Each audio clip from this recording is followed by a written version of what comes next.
What's going on, everybody? This is Randall Barnes with HBCU Pulse Radio, and we are here, as you already know.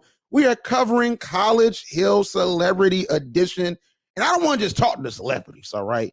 I want to talk to the real stars. I want to talk to the real people that's making sure that Texas Southern is up and running and doing a thing. I have Texas Southern University student Croix Carter in the building. Croix, how you doing?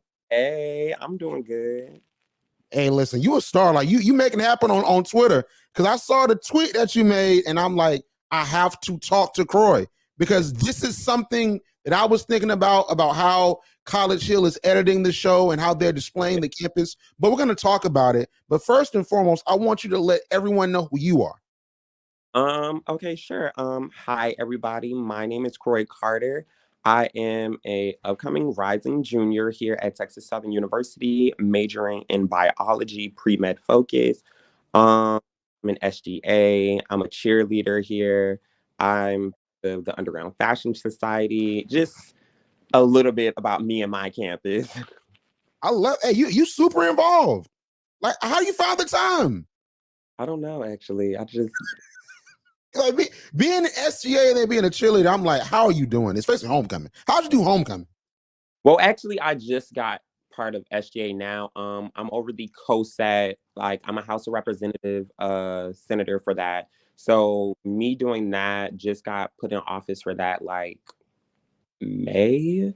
So although it's for the upcoming school year, we haven't did much with it, but there has been a lot that has already happened over the summer. So SGA is fairly new, but cheer is very time consuming. I'm already knowing. I'm already knowing. So let's start with this. Let's start with the HBCU love, right? So what made you choose Texas Southern as your HBCU? Well, to be honest, 100% honesty for me. I'm actually like I'm from Baltimore, Maryland. That's where like I grew up, where I lived. I moved to Georgia in 2016 and went to high school out there. And like my best friend in Georgia, she went to FAMU. So of course, like I'm like, oh okay, yeah, my friend out there, so I'm gonna go out there because I don't want to be by myself. So I tried to go to FAMU. They did not accept me. So I just like her going to FAMU really opened my eyes up to a HBCU because I did not know what an HBCU was till my senior year of high school. So hearing about all the fun things she was doing at her school and everything, I was just like, oh, okay. So I didn't get accepted. I applied some other places like Southern, Miles, PV, but also Texas Southern. So once I got accepted to Texas Southern, I was like, oh, okay. And in my life, I like to map things out and always planned on moving to Houston anyway. So I was just like, might as well go to school there to learn the lay of the land. That makes sense. So you said that you did not know about HBCUs before you attended Texas Southern, also before your friend went to FAMU. So did you know about College Hill and the franchise before it came to Texas Southern? Oh, Interesting. Interesting. But that makes sense because College Hill, in the ideation that we know it as of it being at an HBCU, that ended in 2007 with VI. And then they did the intern season that ended in 2009. I was in middle school. So, I didn't watch the intern season. So I definitely understand that. So I want you to tell me about how you found out that College Hill was coming to Texas Southern. The way I found out that College Hill was coming to my school, cheer, of course, really. I think because it was like a very hectic time when everything was going on. Like we were super busy as a program. I think our coach was just like, "Hey guys, I have an announcement." But like, "What's up?" She's like, "Yeah, so BET wants to film here on our campus, and one of the celebrities might be interested with joining y'all. Talk to y'all. They were going to be all over campus. So we're going to be very super super busy." And we're just like, "Oh, okay." And then like we forgot, and as time approached for them to start filming and stuff, she was like, "Yeah, they're gonna be here tomorrow. So I need some cheerleaders to prepare for this, that, and the third." And we're just like, "Oh, they're here for real. Oh, okay, sure." And that's how we found out. So what I saw in episode 3 was that they had the different celebrities that joined the organization I guess they wanted to be a part of. So it seemed as if Dreamdoll joined the cheerleading team. Did that really happen? And how was it interacting with Dreamdoll? Did you get a chance to? Um, kind of. That's why I said like it was hectic. So during the time, to my best of my knowledge, when we were supposed to film with Dream, it was supposed to happen sooner than it did happen. Because it was also like for us, our basketball team here at Texas Southern is good. We are the reigning SWAC champions, period. So with that happening, we traveled with them to the SWAC championships. We traveled with them to March Madness and the NCAA. So majority of the team was fairly busy and fairly gone. Like I literally was gone for almost 2 months just traveling with the basketball team at that. So when she was supposed to film with us, she couldn't. The producers had scheduling issues, so they kept pushing it back, pushing it back. So when she did come, I sadly was not there.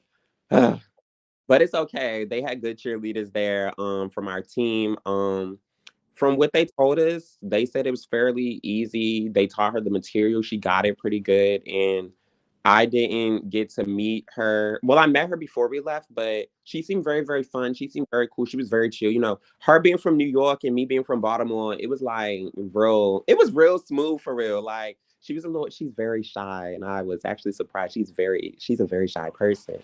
And I was just like, girl, you don't gotta be shy. Like, it's whatever. Like, if you feel shy, just know I'm from up there where you from, basically. So, you know, don't feel shy. Feel fine. Like you just in a different environment, you don't own it. But yeah, it was pretty dope working with her, being with her. She was pretty really fun. Like, That's interesting because especially with what we're seeing from India, and India barely talks. Like it's funny. Dreamdoll's the one talking the most, and India's the one barely talking, but she's shy. But that's interesting to hear.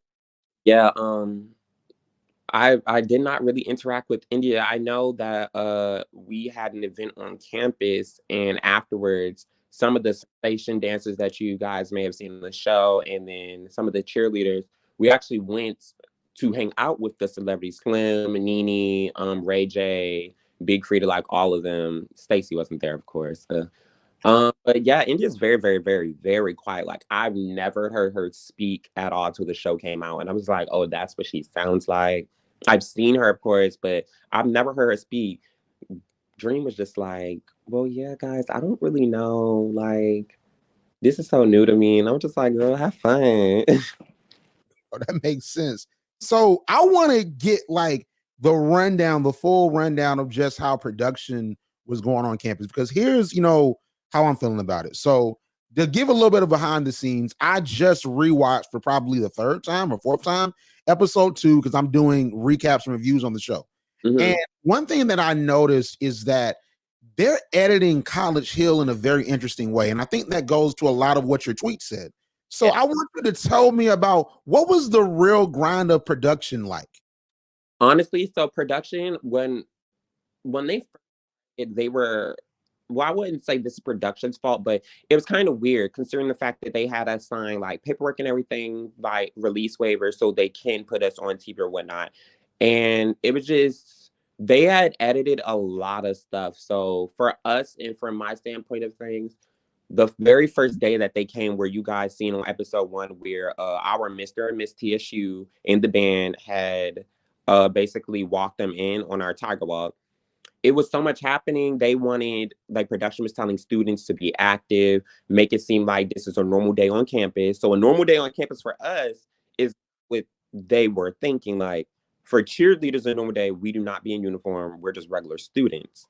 They wanted us in uniform, wanted us stunting, tumbling, all of the 9 yards. And they didn't even film it. That was one. So y'all asked us to do that. Y'all didn't film it. Production was very nice. It was like, okay, we guys need you here, we need you to do this, that, and the third. Very cool. Security on our campus was probably doing too much. Like, we are cleared to be with them, and they're just like, yeah, y'all can't be here. And we're just like, what do you mean we can't be here? Like, we're filming with them. But relatively it was pretty interesting. It was a lot of odd things going on too. Like part of my tweet, I was saying like they edited a lot of things that we had planned and we did on campus. Like, I don't know if other HBCUs do it, but like everybody knows the D9 in Greek life. Like, on our campus, we have a thing called Hump Day Wednesdays or Hump Nights, depending on the occasion. Basically, all the Greeks come out, stroll, dance, very good time, just a fun, active thing on campus. We had that. They didn't film it. Well, they did film it, but they didn't show it on the show. We had pep rallies. They did not show it on the show. And the celebrities are standing there watching it. Cameras are literally, I would look and the camera's literally sitting in my face for 2 hours while we're performing, doing cheers, chants, stunts, tumbling, dancing. And I realized that it wasn't in the show when I think it was episode 2 where Dream was wearing the red and white like plaid shirt. And it's kind of funny because I literally took a picture with her right after our pep rally and she had that shirt on and I actually posted it on my story on Instagram. And when I saw her in that shirt, I was like, oh, this is the episode we were on. And then watching it, no, we weren't on it. And I was like, oh, so y'all didn't put in like nothing we did. What happened after that? That like you hear the sensation saying like our biggest game is Saturday. That was our basketball season. That was we were going to rivals, PV of course. So it was a very very busy game. I'm not sure if they're going to air that in the next season, but I would not be surprised if they did not show you guys like what really happened at that game. Like the celebrities were there. They probably going to show you guys the sensations performance, but the cheerleaders, we had a battle against PV. It was a lot. Greeks were strolling. It was a lot going on at that game. So it's just the fact that like as a campus and as a cheerleader for one who actually knows what's going on and seeing like as much as we did, it's not being shown on the show. Like y'all literally spent all episode 2 arguing inside of a house instead of showcasing the actual like campus activities we have going on. You took the words right out of my mouth. They were so worried about Stacy in that second episode. And like I said, I just rewatched it for like the third time, and it was unseemly because it was like consecutive segments where we only saw a silhouette of Stacy, and they continuously talk about Stacy. And that could have been moments where they could have shown the cheerleading team. Those are moments you could have shown the Greeks. And well, with the Greeks, I can understand why they weren't shown prominently because of licensing and how the Greek organizations can be about how their organizations are portrayed. Because in College Hill VSU, you had Orlando that was a Q. Them Q letters were blurred out, and that was back in the day. So I can understand that aspect, but other aspects of the campus, especially that hump Wednesday or hump night, like why would that not be shown? Especially like the rivalry games were a vibe. Like, why would you not want to show that on BET? I'm confused. And that's what I was saying. And like, even when we are shown, it's like for a quick glimpse, like watching the show, I did see like, well, let me backstep. They showed parts of the like events, but not really. Like they showed them like a transition, like when they're transitioning from like one scene to the next of the show, you'll see like a little blur, like how you seen students walking from campus or students in a library. They shown that. It was like one little glimpse of like what actually happened at that pep rally. And the funny thing, like when it comes to D9, the first day they came, there was like, we can't have y'all out there in y'all letters. Like, we're sorry, we don't have licensing for that. Understandable. So then the second pep rally we had for them, they told them they could be out there strolling and with their like letters and stuff on. The summer production were Greek. So it's like, okay. So that's why I'm saying, like, I don't really know how they're gonna go about it. For me, it was just I don't want to say I was salty, but for me, not seeing that my program was showcased as much as the other things when y'all could have did that. And then other programs at that, like even when y'all did the clubs and stuff, y'all showed debate in SGF for 5 minutes and then went on about y'all arguing and the pettiness. When College Hill to me, like when I hear College Hill, it's about the college experience and living on like basically your college experience. And y'all, I just felt like it wasn't the real college experience. Like for me, I just felt like it could have done better. If y'all wanted the real college experience, y'all could have had the most luxurious on-campus housing and stayed there for a week. Y'all lived in a mansion that was nowhere near our campus. Y'all had special treatment. I get y'all celebrities, but at the same time, a college experience is a college experience. These are things that everyday college students go through. And some people like online were talking about it saying like, oh, well, you guys, there's nothing new about this. Of course, they did for publicity. No shade or anything, but publicity. We just had Megan graduate. Exactly. That much publicity. Drake just dropped a whole song about our school. Like, you have the publicity, but I don't, you know.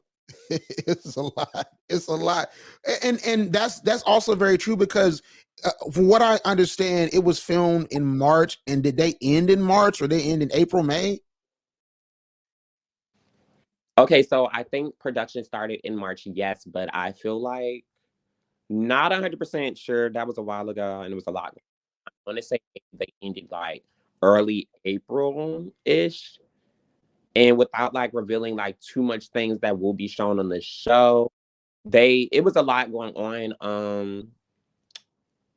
Yeah, so I'm gonna say they probably ended like early April. Got you. And the reason why I say that is because when it comes to the publicity of Texas Southern, of course, Megan graduating is one thing and the Drake song, but also just the first four in the March Madness matchup Mhm. because Texas Southern won the first four. And like that was a whole entire spotlight on Texas Southern immediately going into March and then also the SWAC championship. So Right. Texas Southern does get a bunch of promotion, also being the second largest HBCU in the country. So it is a lot of promotion that goes to Texas Southern. So I can for sure understand that. Of course, BET having that, that love and that camera is great. But you're totally correct. Texas Southern, we know about Texas Southern. This Southern go crazy. You know what I'm saying? We already know what's good. So like that, like what you said was just is so key to sort of my frustrations about the editing and also the fact that they didn't show the interactions with the students. So I want to ask this, and you said that because you all were going to March Madness in the first four matchup with the basketball team, Dreamdoll didn't really get a chance to interact with the cheerleaders. So did Dreamdoll really have a storyline with the cheerleaders? Because Stacy had her story with the dance team. So with the cheerleaders, did Dreamdoll have a storyline, or was there any story that was built around her trying to be a cheerleader? Um, I'll say like from my knowledge, so day one, or was that day one? I think it was day one where they actually met. You guys see our president talking to everybody and people are interacting. You can hear, I think you guys can hear episode one where, well, yeah, I think you can hear somebody like, I think it was not Dream, Stacy talking to the Sensations coach and Breezy. Yeah. Um, like that happened with our coach as well for Dream, I believe. So I think she wanted to come with us. So I wouldn't say that there wasn't necessarily a storyline. I would say things for her in her participation with our program didn't start to kind of towards the end of the show, like end of production, I could say. So there wasn't much for her to do. Cause like when was March Madness? March Madness, SWAC championship and all of that. We were supposed to film with Dream literally in between the two like competitions. Like in between SWAC and in between March Madness Final Four, we were literally in between there, and we had like a break to come back and just go to our classes, catch up. And I remember my coach is saying, "Hey, Dream is and the production is supposed to come today for practice. Who can be there? I can come." I get there. Yeah, she's not coming. There were complications, and we're gonna have to push it back. They're gonna let me know instead of being professional and well, it was professional for them to at least tell us, but not the day of and not while we were supposed to practice. And then you guys are saying you're going to let us know. So I feel like it was a lot of complications. I'm not sure what the complications were or what occurred to where she couldn't come interact with a full team. But from what really happened, she got to interact with probably 5 to 6, maybe 10 of us. And we had a team of like, damn near 30. So you don't get the whole team interaction. And it's cool. Y'all will get to see y'all will get to see the interaction with her and the whole team probably towards the end of the season. I don't know how many episodes they're gonna do, but maybe y'all will see that. And yeah, it was like very limited. Yeah, like they're going to be doing 8. So they've shown 3 so far. I would assume, based on my knowledge, that they're going to have an episode that's going to be coming up on Thursday and all the Thursdays leading up to the season finale. So I'm interested to see what they put in because even the trailer only showed, I think, really, I would say probably episodes 1, 2, and 3. Like if that, they didn't show a lot of what's going to happen later on in the season. So I'm interested to see if they spotlight these different student organizations, because this is where I always get upset when it comes to people outside of our community covering HBCUs. And I was a huge proponent of the quad. Like when I was at Fort Valley, because that's my HBCU, I graduated 2019. When I was at Fort Valley, I brought the quad to campus. And I don't claim that enough. I brought the quad to campus by myself. I don't claim that enough. That's a whole entire different conversation. Right. But like one of the things about the quad is that they didn't show SGA.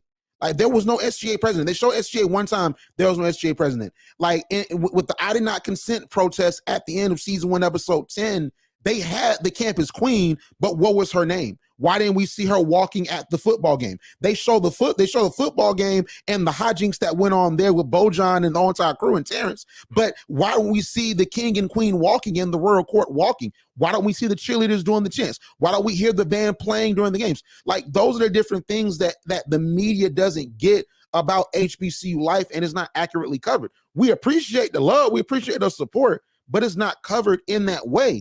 But I want to get your opinion in general of the coverage. Like, you made the tweet, and I want to read the tweet. We've already addressed it through the conversation, but you said, BET College Hill, I don't like how y'all limit the campus activity and the stuff that actually happened on campus.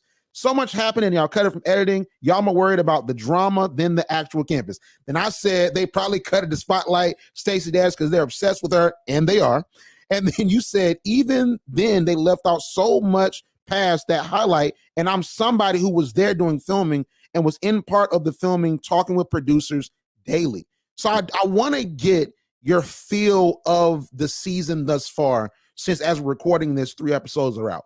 Like, how are you feeling about the season? For the most part, to me, it's very boring. Like I feel bored watching it. I'm not entertained. And maybe it's because I was part of it, so I actually know what's coming. I've seen things and there's things I haven't seen. So the things that I haven't seen, I'm still bored. Like there should be no reason I'm bored. And like you said, there's no coverage for the most part. Like there's so much that happened. There were so many things that they could have put a spotlight on. And I feel like you said, like, we appreciate the love, but at the end of the day, there isn't no real balance there, because I feel like HBCU culture, to me, it's being gaslighted right now. Everybody wants to be part of it. It's a trend. And for me, at least, I can't speak for everybody else, but for me, I don't go to my HBCU for the publicity. I don't go to my HBCU because it's trending or because this person went there or that person went there. I went here for my own reasons, and it was the best thing for me ever. And people could probably tell you from my school, I used to threaten them, I'm a transfer, I'm going back to FAM. Like, I just can't. I'm gonna always claim FAMU. I don't care. But TSU is my school. And it's like, for the most part, for production, I feel like when it comes to HBCUs or Black things in general, not even like in school, but generally anything in the world, when it comes to anything Black, we are always hindered or dimmed under certain circumstances where this is BET, a platform for Black excellence. And we are not shown the Black excellence that are happening on our campus. Like, y'all didn't go to the basketball games. Y'all went to one basketball game. Y'all didn't show none of the performances that we did for 3 weeks.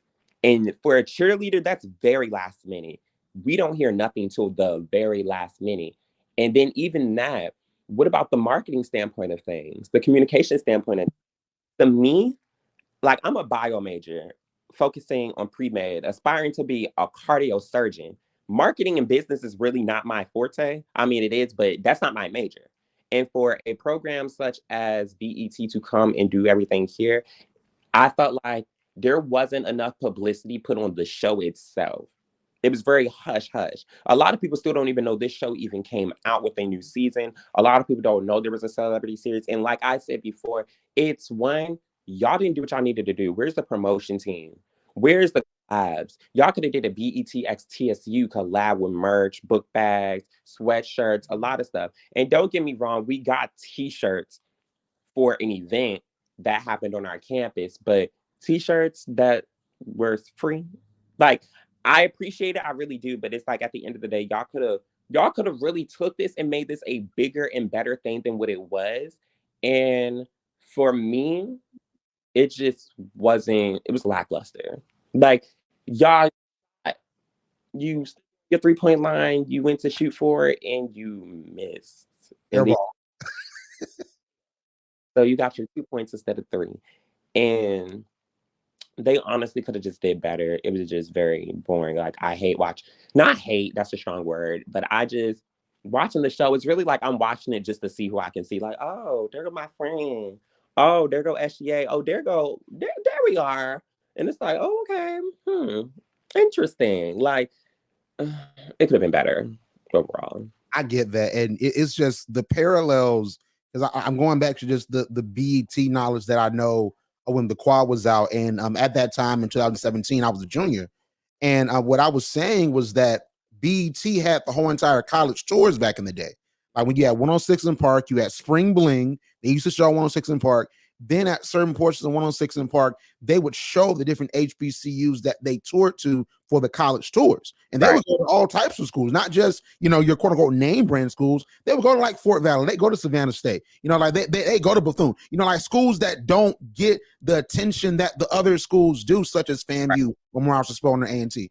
And like, I was like, you know what, with the quad coming back, your audience is concentrated here. Almost like how Dr. Cooley said, what's your target audience? Your target audience is living where you're setting the whole entire show at. So I was like, why aren't you touring and going these different places? Why did I, as a student leader with the quad, for example, why did I, as one person, have to get in contact with an actor who was Jake Allen at that time? He played Bojan, and I brought him to campus. Like, why did I, as a student that I wasn't famous, HBCU Pulse wasn't what it is now, like, why did I have to do that? Why didn't BET do that? Why wasn't that something that was already put in place? So I'm seeing 5 years later that it is the exact same thing when College Hill is a tentpole franchise. People know College Hill. It invokes memories from, like, college students that went to school in the 2000s, and then they want to be on College Hill. They want their school to be on College Hill. It invokes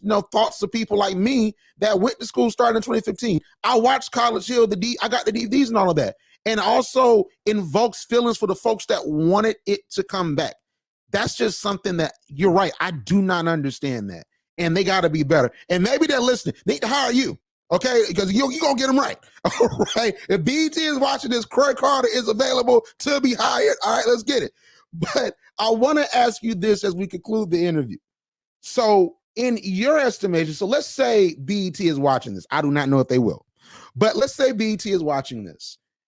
I want you to give us, at the very least, your attributes of what you believe would be a good episode of this season. Like, what would you want to see that would make you love, like, oh my gosh, this was amazing. Like, what would make you love an episode of this season?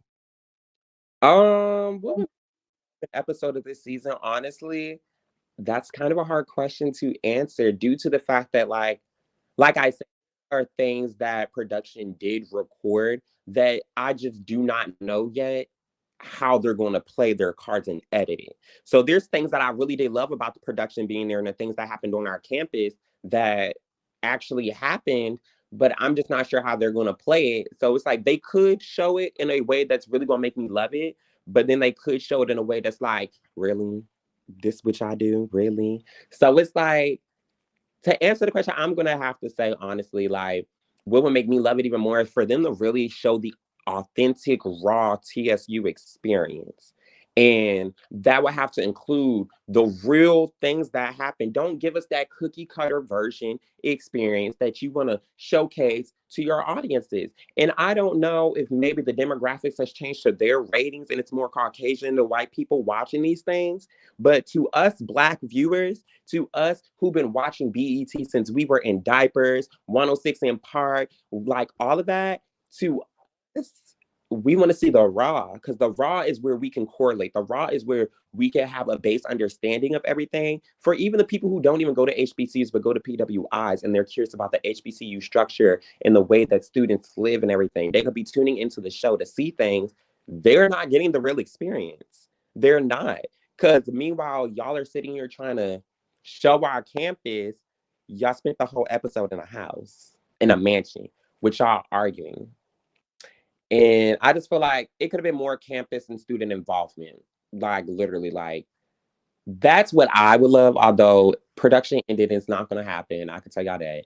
I would have loved seeing the celebrities actually down there on a Tiger Rock, interacting with students, you know, them chilling like regular students are. And I get they're celebrities and you're trying to make them feel special. But at the end of the day, a real campus environment is interacting with all different walks and types of people. I would have loved to see all of them just interacting with students, interacting with the student body, walking on campus normally. You know, we having a hump day or hump night day down there, you know, eating our food, chilling with, kicking it back. That would have been real tea. That right there would have gave me like, oh, okay, like they really living a college experience. They correlating, they could see it. And you know, it would, to me at least, it would correspond on television well. And they didn't do that. So BT is listening, you know, there are things that y'all could do better. And if y'all need somebody to help y'all, I'm always available. Literally. Croix Carter is here, BET. Stop playing. Like HBCU students are here to help out BET because we're not against BET. We like the fact they brought College Hill back. And you have HBCU folks that are around, but HBCU students can really sauce it up. And that's what I really need for these media companies to really understand. But, you know, that's a whole entire different story because I can go on and on about that and about mass comm majors and about them helping mass comm majors as I was a mass comm major. And I would have loved to work with BET. It would have made the resume look real nice. It would have made it look real nice. But nevertheless, we'll talk about that a little bit more in later episodes. But thank you so much for coming on, Croix. So let everyone know where we can find you on social media. Y'all can find me on pretty much all social media platforms, Instagram, Twitter at Cartier Croix, and to spell that CartierCroix.